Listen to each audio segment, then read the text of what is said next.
नमस्कार, मैं आपके साथ के किरण साधना प्लस देख रहे हैं आप। स्वागत है आप सभी का बिहार झारखंड बुलेटिन में। खबरों का सिलसिला शुरू करने से पहले एक नजर डालेंगे अब तक की सुर्खियों पर।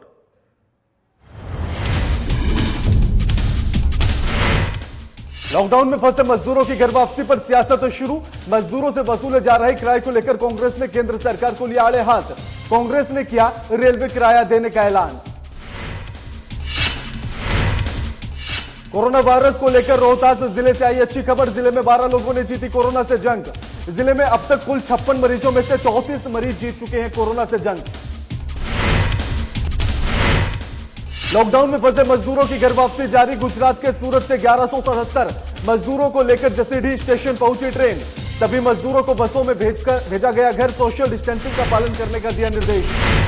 हजारीबाग पुलिस को मिली बड़ी सफलता। पुलिस ने छापेमारी कर 3 अपराधियों को किया गिरफ्तार अपराधियों के पास से अवैध हथियार, जिंदा कारतूस, चोरी की 3 बाइकें समेत अन्य सामान बरामद।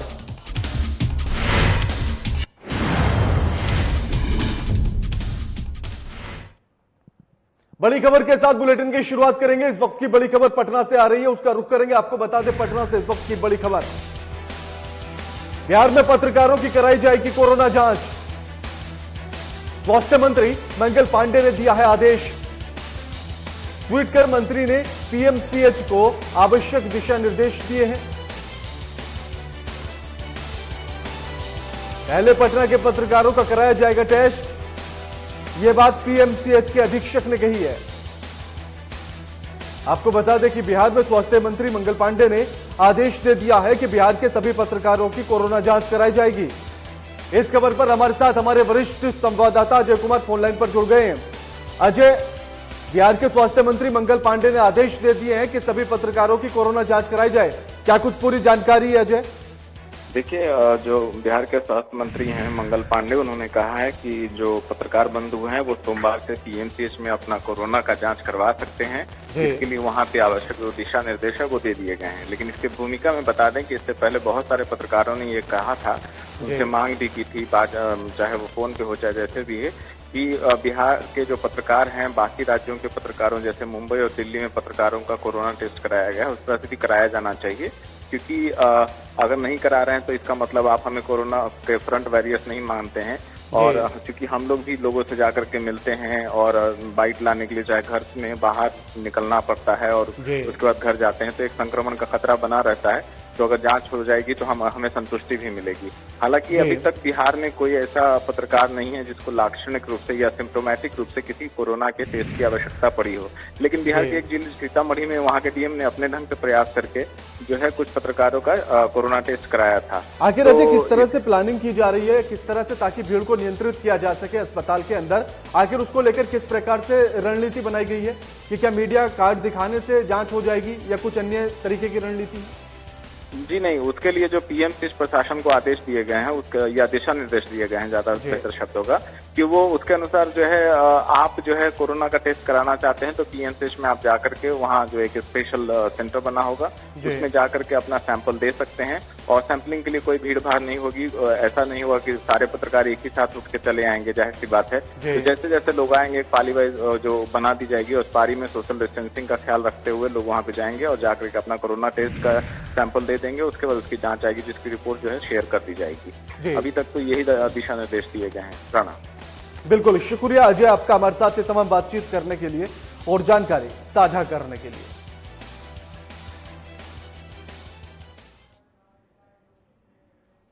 कोविड-19 के खतरे की वजह से जारी लॉकडाउन में अलग अलग राज्यों के मजदूर और छात्र दूसरे राज्यों में फंसे हुए हैं। ऐसे में केंद्र सरकार और राज्य सरकार दोनों को नैतिक जिम्मेदारी बनती है कि इन फंसे हुए मजदूरों और छात्रों को सकुशल घर वापसी कराई जाए।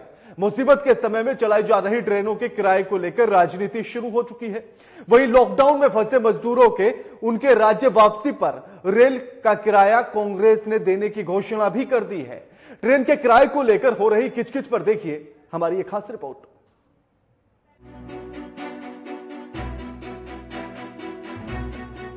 देश में लॉकडाउन के कारण अलग अलग राज्यों में फंसे प्रवासी मजदूरों और अन्य लोगों को वापस लाने के लिए केंद्र और राज्य सरकार ने संयुक्त रूप से पहल की है, जिसके माध्यम से दूसरे राज्यों के लोगों को ट्रेन द्वारा वापस लाया जा रहा है।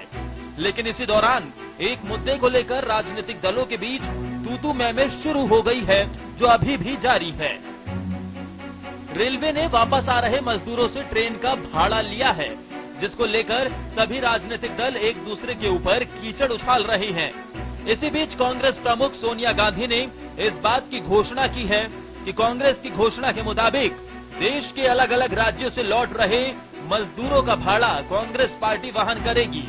कांग्रेस की अंतरिम अध्यक्ष सोनिया गांधी के इस विषय पर दिए गए निर्देश के बाद झारखंड में प्रदेश कांग्रेस ने बैठक की, जिसमें पार्टी के जिला अध्यक्ष और पदाधिकारियों के लिए जवाबदेही तय की गई है।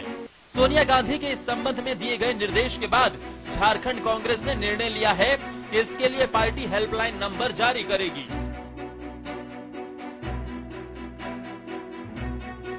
देखिए, ऐसा बीजेपी वालों ने प्रचार प्रसार किया कि जो है मजदूर, जो अप्रवासी मजदूर हैं, उनकी वापसी जो हो रही है वो केंद्र सरकार के सहयोग से हो रही है। और हम लोग लगातार इसके पहले भी हम लोग ये कहते आए कि मजदूर जो 45 दिनों से बिना काम के बाहर फंसे हैं, जो उन्होंने कुछ काम वाम भी किया होगा, जो उनके पास होगा वो उनको खाने पीने में खर्च हो गया, अब उनके पास पैसा नहीं है कि वो किराया दे करके और अपने राज्य को लौटें। लेकिन उसके बावजूद आप सभी ने देखा कि रेलवे द्वारा उन लोगों से कुछ भाड़ा भी लिया जा रहा है, एक्स्ट्रा चार्जेस भी ली जा रही है। ऐसे में हमारे संवेदनशील राष्ट्रीय अध्यक्षा श्रीमती सोनिया गांधी जी ने प्रदेश कांग्रेस कमेटी के तमाम अध्यक्षों को और कमेटी को ये निर्देश दिया कि अप्रवासी मजदूर की वापसी के लिए जो भी फेयर होगा, जो भाड़ा का बात होगा, वो कांग्रेस पार्टी वहन करेगी। सोनिया गांधी के निर्देश के बाद पार्टी कोटे से मंत्री बने सभी मंत्री, पदाधिकारी सहित सभी कार्यकर्ता भी तेज हो गए हैं। पार्टी द्वारा वैसे लोगों की लिस्ट बनाई जा रही है जो या तो बाहर से लौट कर आए हैं या आने वाले हैं। स्वास्थ्य मंत्री बन्ना गुप्ता के अनुसार राज्य में सरकार इसकी तैयारी तो कर रही है, साथ ही पार्टी की तरफ से भी इसके लिए लिस्ट बनाई जा रही है। साथ ही बन्ना गुप्ता ने बीजेपी की भी खिंचाई की है। स्वास्थ्य मंत्री ने बीजेपी पर तंज कसते हुए पार्टी पर निशाना साधा है। हमारी नेता ने बिल्कुल सही कहा है कि जब 65,000 करोड़ रुपया बड़े बड़े लोगों का छोड़ा जा सकता है, तो क्या मजदूर, जिन मजदूरों पर राष्ट्रपिता महात्मा गांधी ने कहा था कि मजदूर और किसानों में इस देश की आत्मा बसती है, तो क्या किसान मजदूर के लिए यदि ये भाजपा नीच सरकार जो है, क्या यदि इन लोगों को ले आएगी और इसका खर्चा वहन करती तो क्या दिक्कत था? और वो नहीं करेंगे। हम लोग करने को स्वतंत्र हैं। हम लोग माननीय मुख्यमंत्री ने भी कहा है, राज्य की तरफ से भी करेंगे और हम लोग निजी तरफ से भी करेंगे। कांग्रेस का ये निर्णय जहां राजनीति का एक ताजा मुद्दा बन गया है, साथ ही इसे लॉकडाउन में मजदूरों के लिए लिया गया बड़ा कदम माना जा रहा है। झारखंड में सोनिया गांधी के निर्देश के बाद पार्टी ने मजदूरों की मदद के लिए प्रक्रिया शुरू भी कर दी है। रांची से सहयोगी पंकज राणा के साथ वरिष्ठ संवाददाता राजीव रंजन की रिपोर्ट। लॉकडाउन के दौरान देश के कई राज्यों में भागलपुर सहित आसपास के अन्य स्थानों में फंसे लोगों को ट्रेन के माध्यम से लाने की प्रक्रिया जारी है। वहीं इस मामले में किराए के सवाल पर राजनीति भी शुरू हो चुकी है। दरअसल इसी क्रम में भागलपुर के नगर विधायक अजीत शर्मा ने सूबे की सरकार पर जमकर हमला बोला। साथ ही उन्होंने मुख्यमंत्री नीतीश कुमार से सूबे में जारी शराबबंदी कानून को राजस्व के लिहाज से खतरा खत्म करने की अपील की है। एक तो अभी राजस्व की कमी हो गई है, चूंकि सारा चीज बंद है, व्यापार बंद है, जीएसटी वो कलेक्शंस नहीं हो रहे हैं, दुकान भी नहीं खुल रहा है, इनकम टैक्स के पैसे भी जिनको शेयर मिलना है वो भी नहीं मिलेंगे, सारे तरह से इनके राजस्व की हानि हो रही है। लेकिन उनको तो गरीबों को मदद करना है। मैं सबसे पहले उनसे आग्रह करूंगा कि आपने 4 वर्षों से शराब की दुकानें पूरे बिहार में बंद करके रखी है। अब जिनको आदत लगी थी छोड़ने का वो तो छोड़ चुके होंगे। अब हम चाहते हैं, मेरा आग्रह होगा कि आप शराब की दुकानों को खोलें ताकि उससे सरकार को राजस्व आए, उस राजस्व से गरीबों को राशन और आप नगद राशि दे सकें। रोहतास जिले वासियों और जिला प्रशासन के लिए राहत भरी खबर है। रोहतास जिले में 12 लोग कोरोना को मात देकर सकुशल अपने घर लौट गए हैं। इन मरीजों में नौखा, दावथ और सासाराम के मरीज शामिल हैं। आपको बता दें कि रोहतास जिले में कुल 56 संक्रमित मरीजों की पुष्टि हुई थी, जिनमें से अब तक 34 मरीज कोरोना को मात दे चुके हैं। वहीं एक व्यक्ति की मौत भी हो गई थी।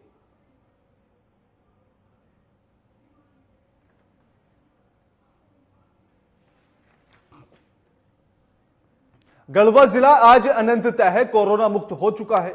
आज सदर अस्पताल परिसर में सादे समारोह के बीच कोरोना पॉजिटिव के क्रमांक 2 और 3 पॉजिटिव मरीज को आज उनके अपने घर भेज दिया गया है। उसके साथ ही अस्पताल में भी क्वारंटीन किए गए उनके परिजनों को भी छुट्टी दे दी गई है।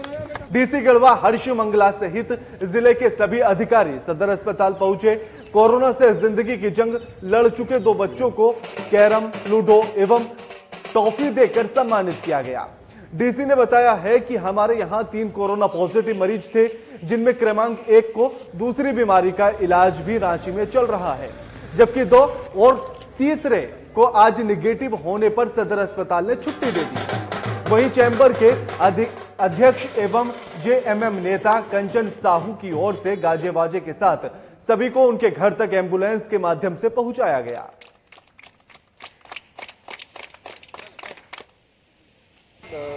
मतलब मुझे लगता है कि मेरे अलावा सभी लोग खुश हैं इस बात को देख के कि जो लोग पॉजिटिव आए थे वो अब स्वस्थ होकर घर जा रहे हैं। सर इधर भी इस बात के लिए सभी लोग उत्साहित भी हैं। लेकिन मैं एक बात जरूर कहूँगा कि अभी खतरा जो है टला है, खत्म नहीं हुआ है। लेकिन जो अचीवमेंट आया है वो भी एक बड़ी अचीवमेंट है अभी तक जिले के लिए। इन लोगों को हम लोगों ने अब घर भेज दिया है और इनकी जो कॉलोनी में हम लोगों ने कर्फ्यू लगाया हुआ था उसको भी आज हम कागजी कार्रवाई कुछ बाकी है, उसके बाद वो कंटेनमेंट जोन भी समाप्त हो जाएगा। एक छोटे से ब्रेक के लिए रुकेंगे, जल्द हाजिर होते हैं।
ब्रेक के बाद आप सभी का स्वागत है। मजदूरों के राज्य वापसी के क्रम में गुजरात के सूरत से 1177 लोगों को लेकर स्पेशल ट्रेन जसीडीह स्टेशन पहुंची है।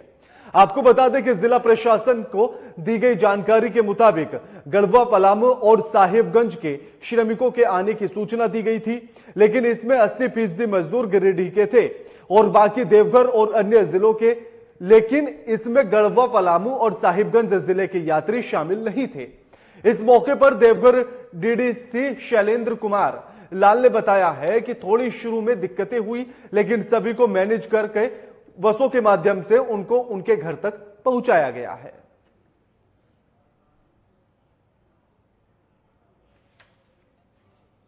गुजरात सूरत से ट्रेन आई है और थोड़ा सा कंफ्यूजन है। मैंने हम लोगों को जो जानकारी दी इसमें पलामू, गढ़वा, साहिबगंज और सहित मैंने करीब 20 जिले के लोग थे, लेकिन जो एक्चुअल स्थिति है उसमें ये है कि लगभग 80 से 90% यात्री जो हैं वो हमारे गिरिडीह जिले के। तो हम लोग अरेंज कर रहे हैं और उन लोगों को मैंने जो भी प्रोटोकॉल है और जो भी उनको सुविधाएं मिलनी है, खाने पानी और या गंतव्य स्थान तक सुरक्षित यात्रा, तो उसका प्रबंध हम लोग। दुमका जिले के जरमुंडी थाना क्षेत्र में यूको बैंक के पास एटीएम से 2 साइबर अपराधियों को पुलिस ने धर दबोचा है। वहीं इस दौरान पुलिस अधीक्षक अंबर लकड़ा ने प्रेस वार्ता कर बताया है कि मोबाइल के इस दौर में साइबर अपराधी आम भोली भाली जनता जो मोबाइल यूज करती है उसे बेवकूफ बनाकर ठग कर उनके पैसे निकासी कर लेते हैं। इसी कड़ी में दुमका पुलिस को एक बड़ी उपलब्धि हासिल हुई है। एक निरंजन मंडल और दूसरा रवि मंडल की गिरफ्तारी हुई है। पूर्व से ही जरमुंडी पुलिस को इनकी सूचना थी। यह दोनों साइबर अपराधी घूम रहे हैं। इसी कड़ी में 2 संदिग्धों को एटीएम के पास देखा गया और थाने में लाया गया। पूछताछ में पता चला है कि उनके पास कई एटीएम कार्ड, आधार, पैन कार्ड, नकदी राशि भी बरामद हुई है और उनके मोबाइल से कई ऐप देखे गए हैं जिससे वे लोगों को बेवकूफ बनाकर ठगने का काम किया करते थे। साथ ही पुलिस अधीक्षक ने लोगों से अपील करते हुए कहा है कि फोन कॉल के जरिए आपसे आपका अकाउंट नंबर, आधार कार्ड नंबर मांगे तो उसे न तो कोई सूचना दे और इसके बाद पुलिस को इस पूरे मामले की जानकारी जरूर दें। मोबाइल के दौर में साइबर अपराधी जो आम जनता है, जो भोली भाली जनता है, जो मोबाइल यूज करते हैं, उनको बेवकूफ बना करके ठग करके पैसे का जो है निकासी कर लेते हैं। इसी के कड़ी में दुमका पुलिस के द्वारा जो है ये एक बड़ी उपलब्धि हमें हासिल हुई है और इसमें एक रवि कुमार मंडल एवं निरंजन मंडल जरमुंडी थाना के ये गिरफ्तार किए गए।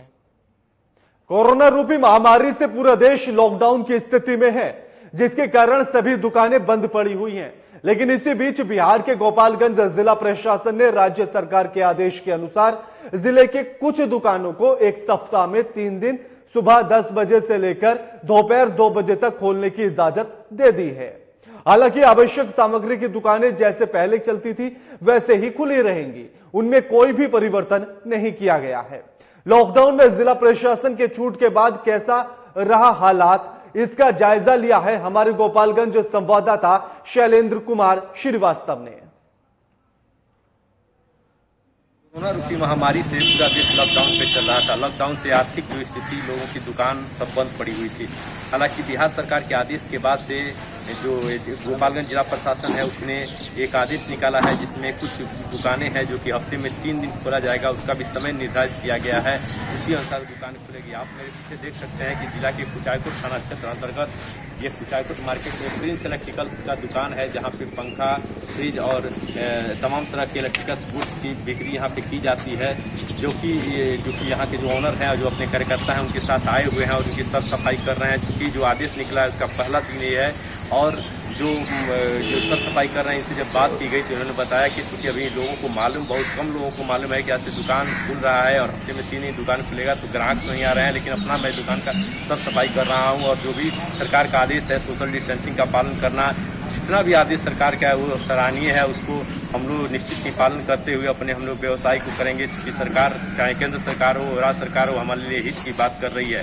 गोपालगंज से अपने सहयोगी राजन के साथ साधना न्यूज के लिए मैं SK श्रीवास्तव। हजारीबाग पुलिस को बड़ी सफलता हाथ लगी है। हजारीबाग पुलिस अधीक्षक कार्तिक एस की मॉनिटरिंग में SDPO कमल किशोर के नेतृत्व में गठित टीम ने कई तरह के आपराधिक गिरोह का संचालन करने वाले 3 अपराधियों को गिरफ्तार किया है, जबकि गिरोह का सरगना पगमिल निवासी सहित गिरोह में शामिल आधा दर्जन से अधिक अपराधी फरार हैं। पुलिस ने गिरफ्तार अपराधियों के पास से लोडेड पिस्टल, 7 कारतूस, चोरी की 3 मोटरसाइकिल, ढेरों मात्रा में कोरेक्स सिरप और स्मार्टफोन भी बरामद किया है। में बाइक चेकिंग के टाइम में 2 लड़के को संदिग्ध हालत में हथियार के साथ चोरी का मोटरसाइकिल के साथ पकड़ा गया था और उन दोनों को पकड़ के पूछताछ करते करते ये खुलासा हुई है कि ये नया गैंग ये लोग फॉर्म करके रिसेंटली जितना 2 लूट और मोटरसाइकिल चोरी वगैरह हुआ है उस सब में ये 3 लड़का इसमें शामिल थे। तीसरा लड़का को बाद में पुलिस अरेस्ट भी कर लिया। राष्ट्रव्यापी लॉकडाउन के बीच प्रवासी मजदूरों के वापसी का सिलसिला जारी है। दूसरे राज्यों में फंसे बिहार के मजदूरों को सरकार के द्वारा ट्रेन की मदद से वापस लाया जा रहा है।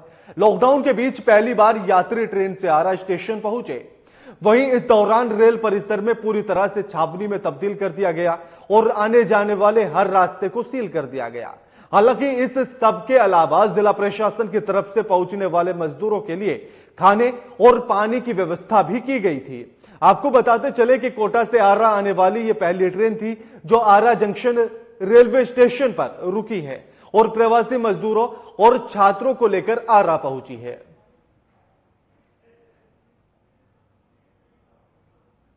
कल कब चले थे वहां से? कल हम लोग 9:30 बजे हम लोग का ट्रेन खुला है। कल रात में 9:30 बजे? हाँ, कल रात में 9:30 बजे। वहाँ इतने दिन रह गए, क्या तकलीफ थी वहाँ? सर हम लोग को थोड़ी खाना में बहुत सारी प्रॉब्लम आ रही थी। हमारे उस हिसाब से खाना नहीं मिल रहा था और मानसिक तनाव ज्यादा बढ़ गया था। कैसे मतलब इतने दिन रह पाए 40-45 दिन? सर हम लोग अभी रह पाए इसलिए क्योंकि खाना कुछ ना कुछ धीरे धीरे करके इंतजाम हो रहा था और गवर्नमेंट का भी रूल्स एंड रेगुलेशन था कि हमें एक जगह लॉकडाउन का नियम पालन करना। इतने दिनों कैसे काटा वहाँ पे? मुश्किल होती थी, मतलब इमोशनली, बाकी हॉस्टल में सब खाना वाना प्रोवाइड करते थे। इमोशनली मतलब कि थोड़ा सा प्रेशर रहता होगा ना? हाँ, कि कब घर जाएंगे, कब ये सब खत्म। अब कैसा लग रहा है घर आए? बहुत अच्छा लग रहा है। अभी रास्ते में कोई तकलीफ नहीं? कोई तकलीफ। ट्रेन से आए ना आप लोग? तो कोई टिकट वगैरह कोई पैसा लगा क्या? नहीं, कुछ ऐसा कुछ नहीं। ट्रेन में कोई तकलीफ नहीं हुई? यहाँ आए तो क्या हुआ? सब कोई हेल्प कर रहा है। और यहाँ कैसे बिताया इतना दिन वहाँ? वहाँ बीता सर ठीक ही बीता। खाने पीने की तो थोड़ी बहुत समस्या हो रही थी। मेन था कि पढ़ाई वगैरह डिस्टर्ब हो रही थी, लेकिन अभी तो फिर सही है सर। घर आ गए हैं तो अच्छा ही लग रहा है। अब कैसे जा रहे हैं अभी सर यहाँ हमारे लिए एडमिनिस्ट्रेशन ने बस अरेंज की है, वो हमें अपने गंतव्य स्थान तक। छपरा में कहाँ के रहने वाले हैं आप? छपरा में प्रॉपर टाउन नई बाजार छपरा का रहने वाला हूँ। छपरे के जाना है? सिवान। सिवान जाना है। कितने छात्राएं हैं आप लोग सिवान जाने वाले? कुछ अभी तो ऐसे पता नहीं है। वहाँ कोटा में क्या पढ़ाई करते थे वहाँ? किस चीज की? मेडिकल की। तो ऐसे कैसे बीता लॉकडाउन? बहुत ही खराब टफ था। हाँ, बहुत ज्यादा। मेंटली अनस्टेबल थे और काफी टाइम तक हमने बहुत कोशिश की पास बना के निकलने की, तभी भी कुछ इंतजाम तो हो नहीं पाया। फिर फाइनली हमें पता चला कि गवर्नमेंट की तरफ से ट्रेन। गवर्नमेंट का जो इनिशिएटिव है ये बेहतर लगा ना आप लोगों को? इस लॉकडाउन की वजह से सारे कामकाज और सामाजिक समारोह पर रोक लगा दी गई है। दरअसल आए दिन कई ऐसी खबरें सामने आई हैं जहां सोशल डिस्टेंसिंग का पालन कर कई शादी विवाह संपन्न कराए गए हैं। ऐसा ही मामला एक बार फिर से औरंगाबाद से निकलकर सामने आया है। आपको बता दें कि ओबरा थाना क्षेत्र के ओबरा देवी मंदिर के प्रांगण में एक दिव्यांग जोड़े की शादी लॉकडाउन के दौरान सरकारी संस्कारों के बीच संपन्न की गई है।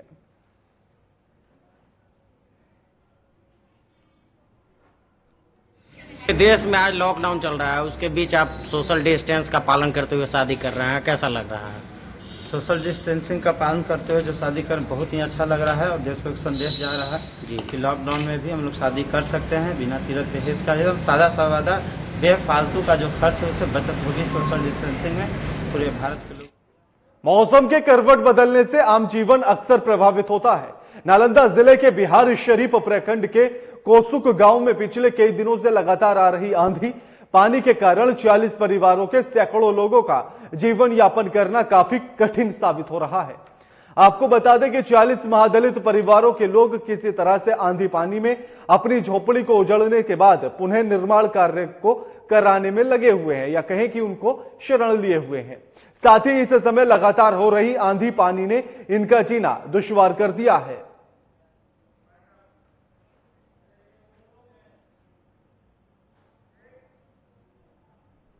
बुलेटिन में फिलहाल इतना ही। लगातार खबरों के लिए देखते रहिए साधना प्लस। नमस्कार।